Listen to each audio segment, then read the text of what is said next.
Adult nga pala ako. Hello guys, good day sa inyong lahat. For today's video, ipapasilip ko sa inyo yung routine ng isang adult kahit na weekends. Sunday nga pala ngayon at pinatalon ako sa higaan ng alarm ko dahil 7:30 AM na. Nauna na pala bumangon yung asawa ko kasi meron siyang pasok ngayon. Si Atina naman, ayun, gising na din at nanonood ng TV sa labas. Dahil Sunday ngayon, may mga routine ako na hindi ko nagagawa pag weekdays. Tulad ng paglilinis. Dahil parang kulang ang oras pag regular days at pagpasok ka na sa trabaho. Good morning. Good morning. What do you want? Cereal. Okay, wait. At ayun na nga si Atina na parang senyorita. So sa mga oras na to, bibigyan ko siya ng cereal para sa almusal niya. Cereal kasi sa umaga hindi gaano nakakapagluto ng almusal. At sakto pa, ubos na. Parang 2 weeks lang to sa kanya. By the way, iaabot ko lang sa kanya to and then ibababad ko muna yung camera sa kanya. Maghihilamos lang muna ako. Eto na, abot na natin sa batang makulit. Yan, ganyan lang yung routine ni Atina pag walang pasok. Kain, nood ng TV, maglalaro ng konti, at babalik sa TV, at hihingi ng pagkain. Ayan, speaking, unang kain ng araw.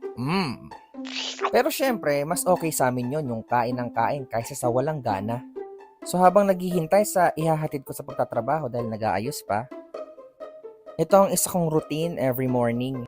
At dahil nga adult na tayo, limitado yung oras natin para lumabas pa at magpunta sa gym.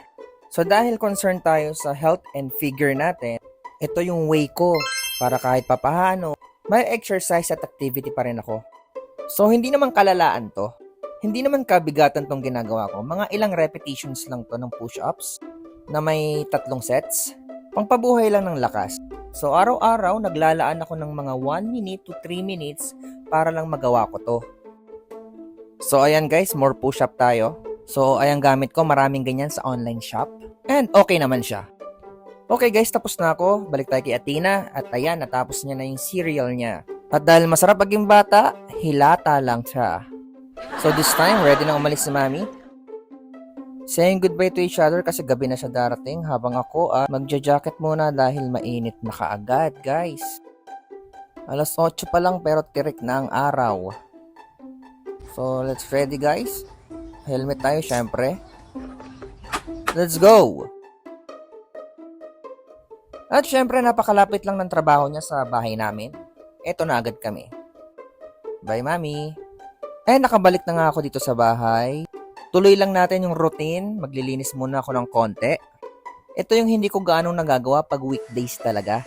Kasi nga maghapong nasa labas dahil may trabaho ang mga adult. Okay, sige, ibabacuum ko muna yung buong bahay. Nahirap pag may hawak na cellphone. And pagkatapos ko nga maglinis ng konti, uupuan ko muna yung iba kong work sa school. May mga dapat lang tayong i-ready at i-check kasi Monday na naman bukas. Kaya sipagsipagan muna tayo. Yan, kita mo kilay niyan, kunot na kunot to. And wait, bitawan ko muna yung ginagawa kong yun kasi meron na naman nagre-request ng pagkain. Snack daw, snack.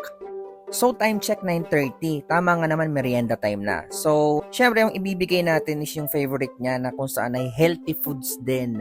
Ang apple, buti na lang talaga at nahiligan ni Atina tong apple na to. Kasi wala na siyang ibang gustong prutas kundi apple and saging din pala. Yan okay na, balik tayo sa ginagawa kong trabaho. Sa field ng trabaho namin, hindi talaga maiiwasan na makakapag-uwi ka talaga ng gagawin pang iba Bukod dun sa ginagawa mo na dun sa workplace nyo.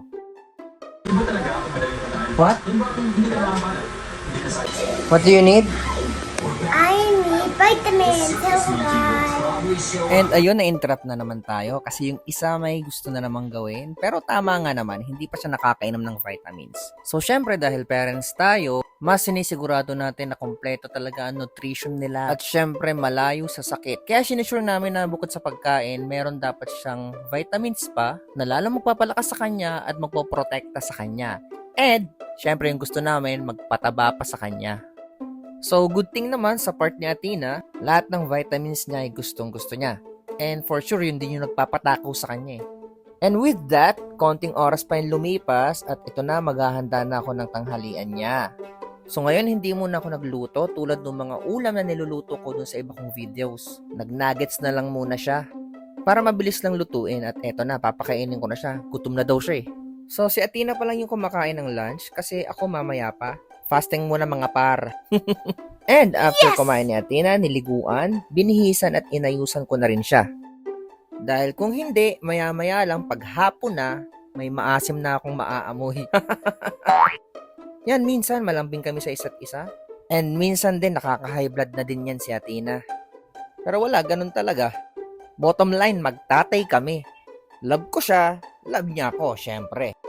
At yun na nga, tapos ko na siyang ayusan at meron na naman siyang hiningi. Pero okay lang yan, basta limitado lang. At pagkatapos niyan, ako naman ang naligo na at nag-ayos para matapos ko na tong ginagawa kong to. So time check, mga 1:30 PM na ito. Halos 1 oras din ako nakaupo dito para lang matapos yung dapat kong tapusin. And sa wakas, okay na tayo. So babalik muna ako ng kwarto, magpapahinga lang muna ako ng konti. Time check, 3 PM. At maya-maya lang, susundo naman tayo. Laging tandaan na ang pagiging responsable sa araw-araw ay ang isa sa mga bagay na nagbibigay ng peace sa ating mga sarili. Kaya tignan nyo, nakaiglip na ako kasi nagawa ko na yung mga responsibility ko ngayong araw.